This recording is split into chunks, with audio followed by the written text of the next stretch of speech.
Hey crafty people, I'm Sarah, also known as Craft Nerd, because I'm a nerd who loves to craft. Over the years I've dabbled in most types of crafting, although for the past decade or so I've been doing primarily card making and mixed media art.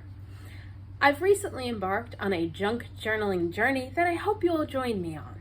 Today we're going to start the 12 cards of Christmas by creating some sparkly backgrounds using texture paste, stencils, and in some instances glitter, and we'll take one of those backgrounds and create a finished card. Let's get crafting! So before we get started on the first of our 12 cards of Christmas, I wanted to talk to you a little bit about my process for doing holiday cards. So I start out each holiday season and I've got a idea notebook, and I will mark the top of the page with the holiday and the year, and I will do rough sketch outs of the cards I am planning on making.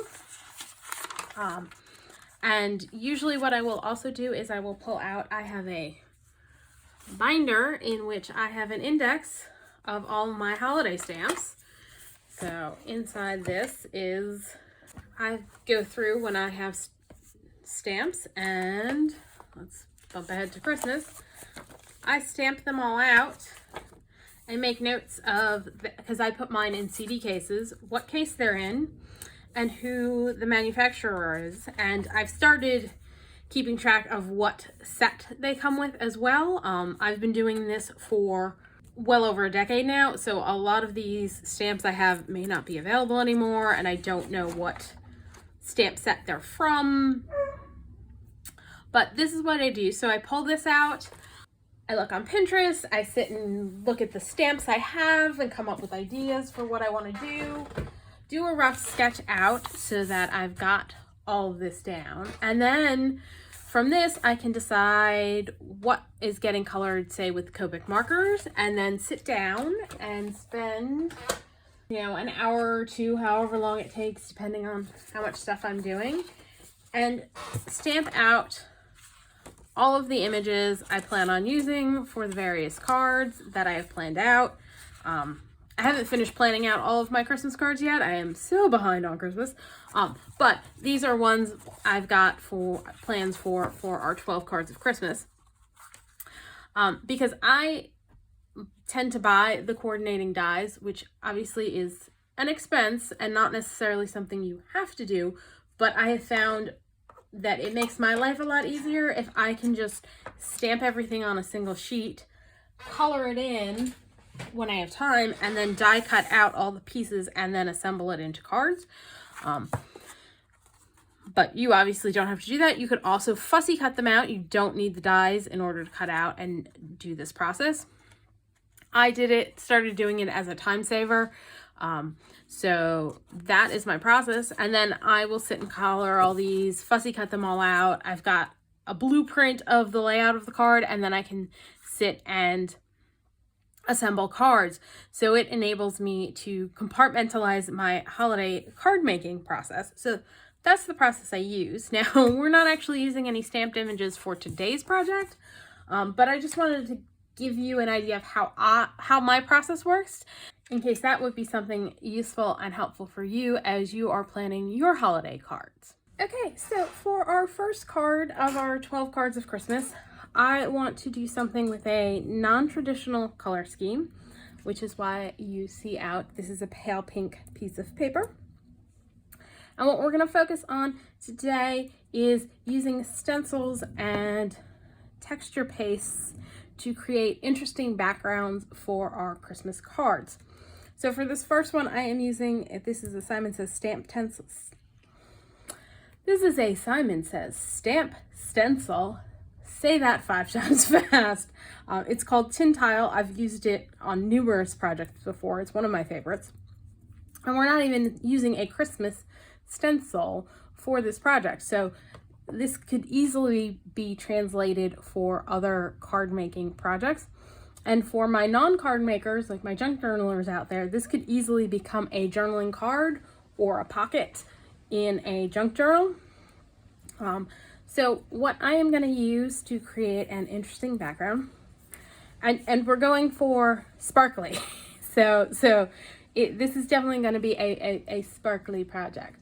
But I've got Distress Texture Paste Sparkle. This is the new this year for 2023, and I picked it up. And so we're going to give it a try on this one. And I'm just going to take a palette knife and spread it on. And for this one, I'm going to cover the entire base of my card front with a thin layer of the paste. And please excuse the fact that my fingers are like green. I have been working on dyeing papers for Christmas junk journals. And am I the only one who feels like they are horribly behind on their Christmas crafting and it's just the beginning of November?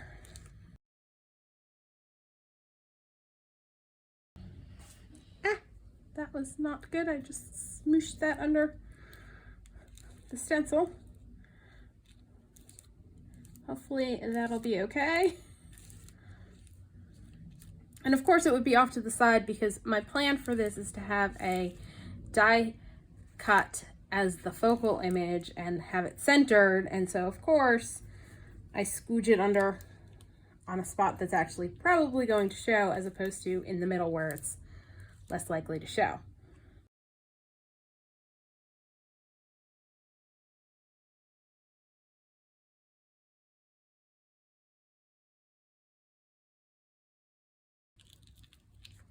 I am going to set that aside to dry, and it doesn't look like it did too bad over here where it kind of splooged under a bit. Okay, so I'm going to set this aside and let it dry naturally. You can use a heat gun to dry it if you're in a hurry, but I would not recommend it. It's going to cause it to bubble up, and it's best to just leave these texture pastes to dry on their own. So I'm going to set that aside to dry.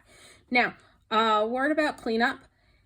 When you're using texture pastes with your stencils, you are going to want to clean them off because otherwise what's going to end up happening is you're going to start gunking up the openings in your stencil.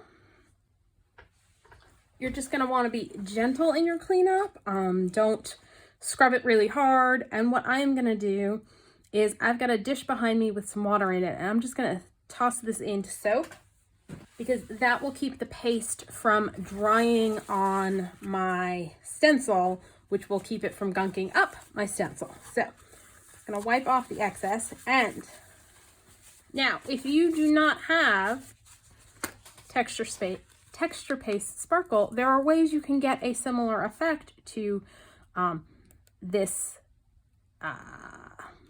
medium without actually having it. Now this has got like a gold glitter in it. So one way of doing it would be to grab another piece of paper and another stencil. I think I'm actually going to grab another non-Christmas stencil. And this is another Simon Said stamp stencil, and it's the large chevron pattern. Now, when doing texture paste like this on a card base, if you want to cover the whole card base, it's a lot easier to do it if you've got a stencil that covers the entire piece as opposed to a smaller stencil where you're going to have to shift it over if your goal is to cover the entire background.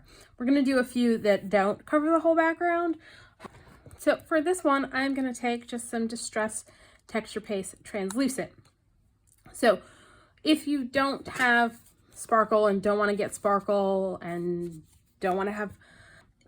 you don't want to buy all the different pastes, my recommendation would be to get a translucent texture paste and an opaque texture paste. And with those, you can recreate a lot of the effects with the fancier paste. So for this one, I'm going to grab my Distress Texture Paste Translucent. And I'm going to spread it on as I did with the other one.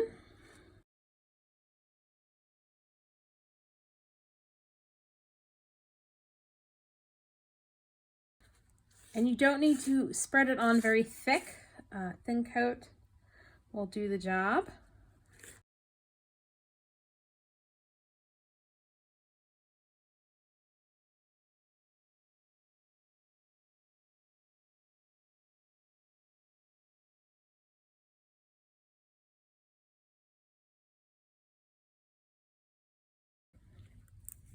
And so now what I'm gonna do is try and peel the stencil off. Gonna set this aside for a second to finish my cleanup.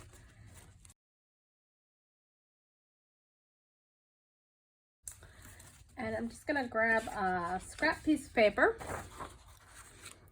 put my card base bag down, and grab a little gold glitter and sprinkle that on.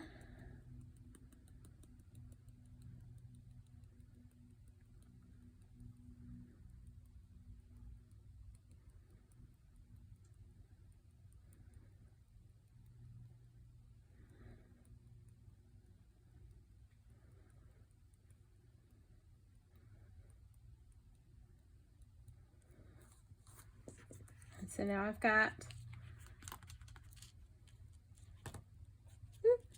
random bits of glitter, and it's a little more haphazard this way than mixed in evenly throughout. Now I could have taken out some of my translucent texture paste, added some glitter to it beforehand, mixed it in, and then applied it.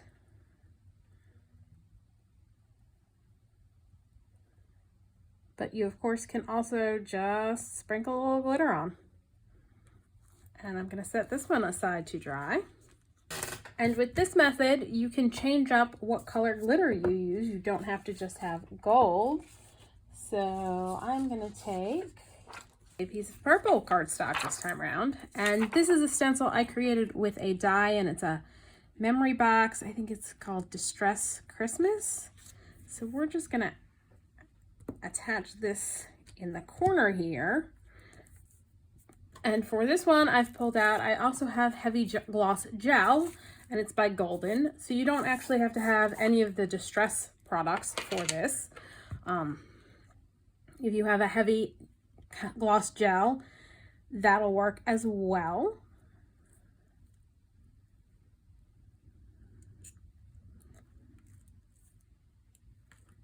Now the heavy gloss gel is thicker than the texture paste.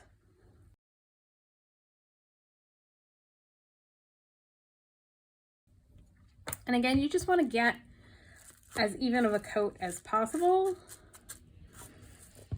on the piece.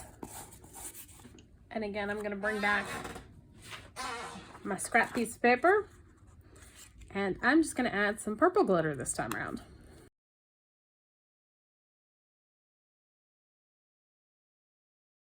And again, you can add as little or as much as you like.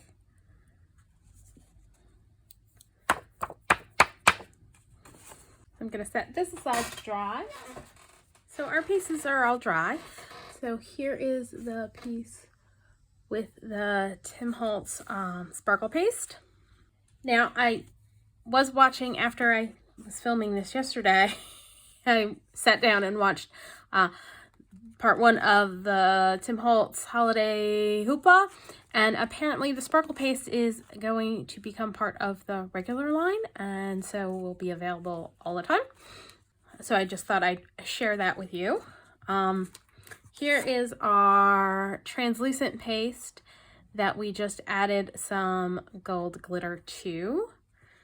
And then finally our purple one that we added purple glitter to. So we are going to work on finishing this card.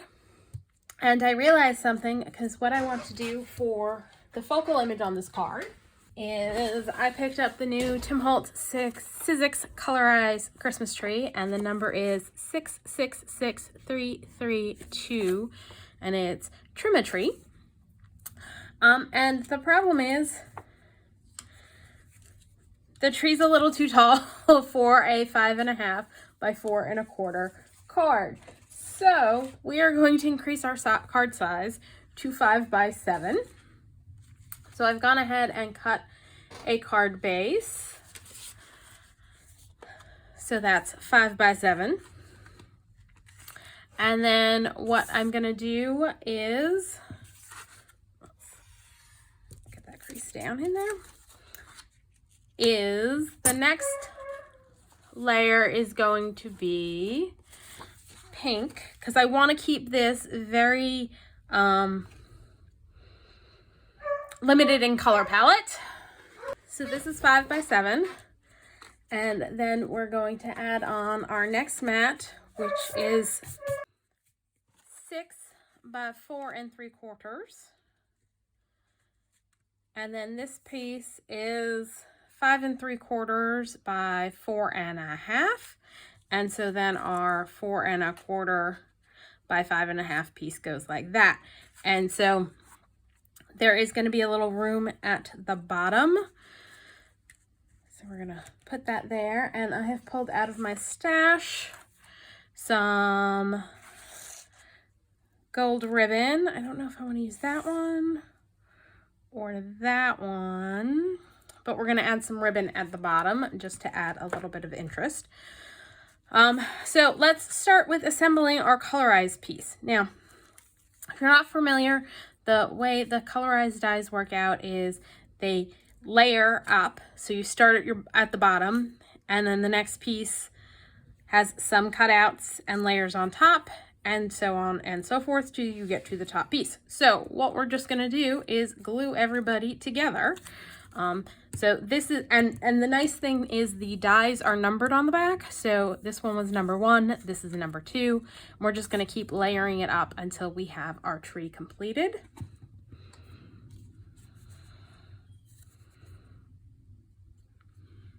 And I'm using art glitter glue. You can use whatever glue you would prefer. I do suggest, if you're using a liquid glue, something with a fine tip will make it easier to glue the various little bits and pieces like this.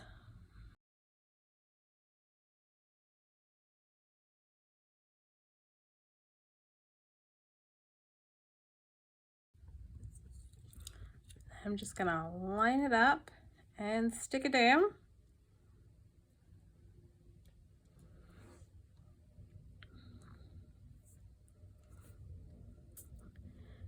And so the idea is that we're building up layers, but as you can see, layer 2 covers up most of layer 1 except the little cutout pieces.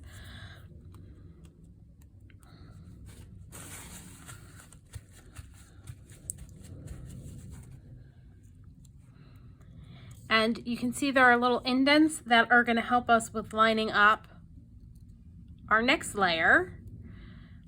So I'm just gonna go ahead and line up all of our layers and we'll go from there.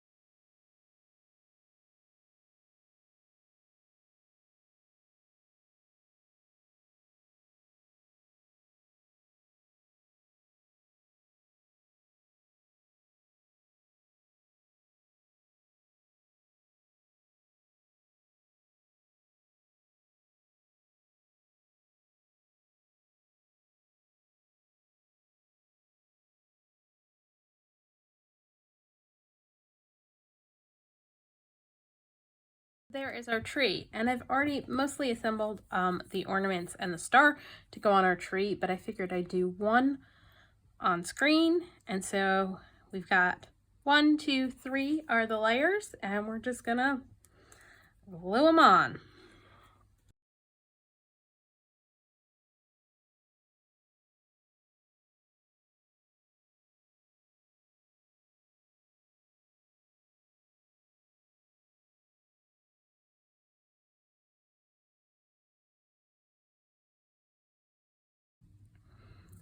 Okay, let's bring over our card bases and start with the bottom layer. Yes. Now, what we're going to do is we're going to start layering these guys on top of each other.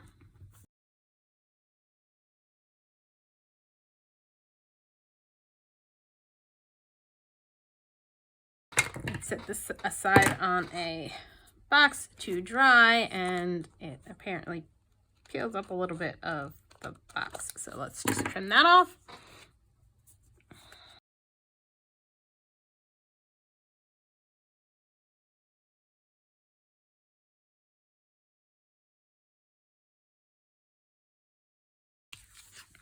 Now we're going to bring this back over.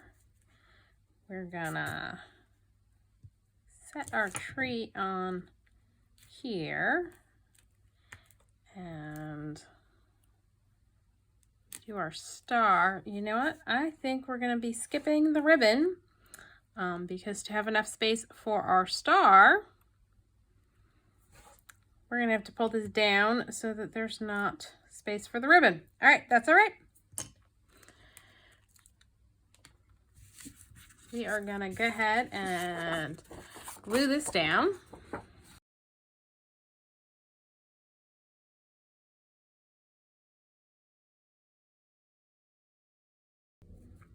Gonna kind of center that.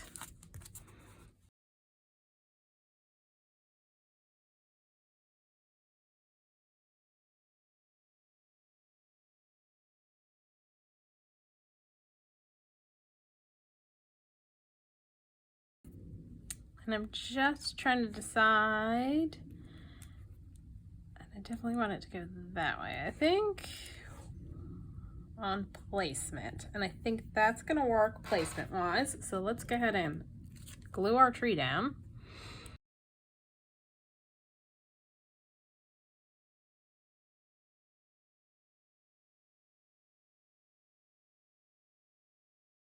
Now, since our tree's got some nice layering going on there, the star isn't laying exactly flat on the rest of the layers. So I'm just gonna grab a foam square and use that underneath, and actually I'm gonna trim it. I'm gonna take that and take my craft knife and cut it.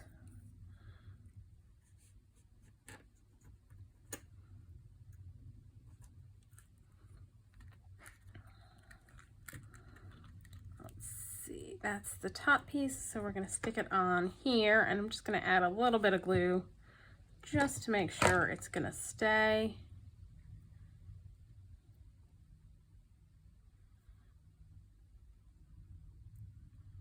For that spot.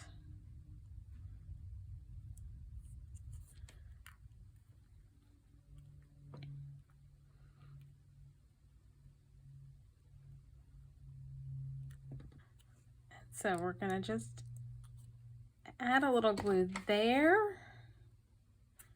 and here, and that should be good for attaching it.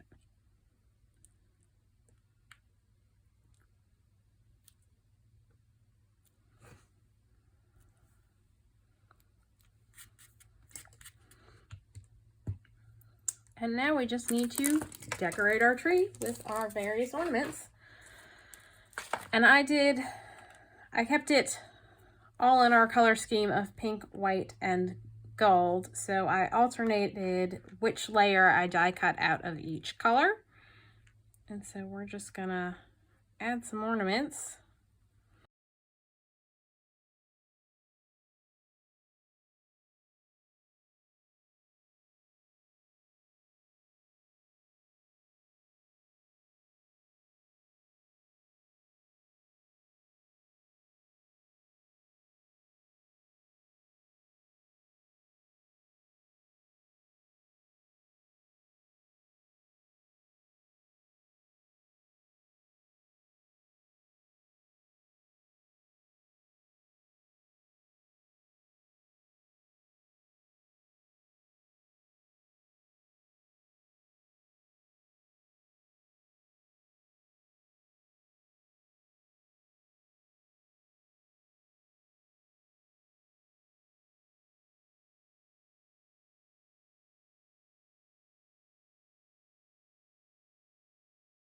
All right, I think I like that arrangement for our ornaments, so we're just gonna go ahead and glue them all down.